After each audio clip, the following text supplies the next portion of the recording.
morning, dear children. How are you all? Welcome once again to the chemistry class. So let's begin with it. So, dear children, today we are going to start with our chapter number 3 in chemistry, that is atoms and molecules. The topics that we are going to cover in this chapter are, first of all, definitely there will be an introduction of the chapter.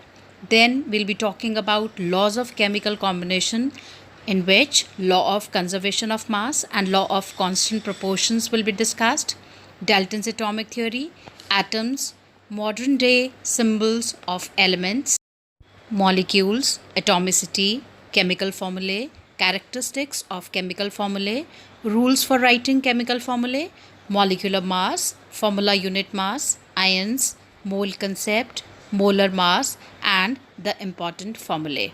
This we are going to discuss in this chapter. So children, let me introduce the chapter to you first of all. Around 500 BC, Indian philosopher Maharishi Kannar postulated the theory that if we go on dividing matter, which is called as Padarth in Hindi, we will obtain smallest particles beyond which further division is not possible, which is known as Parmanu. Ancient Greek philosophers Democritus and Leucippus called these particles as atoms. A. L. Lavoisier laid the foundation of chemical sciences by establishing two laws of chemical combinations that we are going to take up as the first topic of our chapter. Laws of chemical combination. This law established after the experiments by Lavoisier and Joseph L. Proust. The chemical reaction between two or more substances give rise to products which is governed by certain chemical laws, which are known as laws of chemical combination.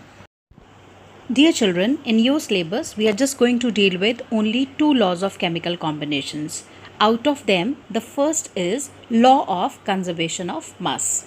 During a chemical reaction, the total mass of reactants will be equal to the total mass of the products. It means mass can neither be created nor be destroyed in any of the chemical reaction. This is called as law of conservation of mass. Let's try to understand the law of conservation of mass by this simple hypothetical example. Let's say we have two reactants, reactant A and reactant B. After reacting with each other, they are going to give rise to the product which is AB. So, according to the law of conservation of mass, children, we have to see the total mass of reactants, that is mass of A plus mass of B, should be equal to the mass of the product, that is mass of AB. So, this is how you have to prove the law of conservation of mass. So, children, now let's start with the second law of chemical combination, that is law of constant proportions.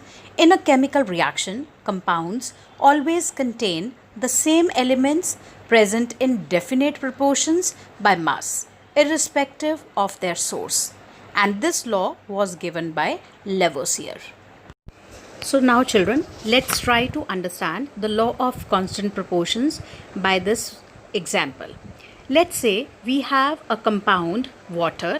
The ratio of the mass of hydrogen to the mass of oxygen is always 1:8 in water, whatever the source of water is. For example, 18 grams of water is equal to 2 grams of hydrogen plus 16 grams of oxygen. And if we take out the ratio, it comes to be 1:8. Similarly, if we have 36 grams of water, which should be equal to 4 grams of hydrogen plus 32 grams of oxygen. Therefore, here in this example also, if we take out the ratio of the mass, it comes out to be 1:8. Similarly, if we have 9 grams of water, then again the ratio comes out to be 1:8. So this verifies law of constant proportions, as the ratio of mass of hydrogen to oxygen is always same.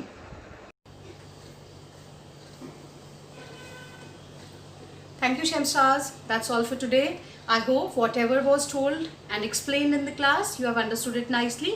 Even then, if you have any queries, you can drop it on the Google Classroom. God bless you all.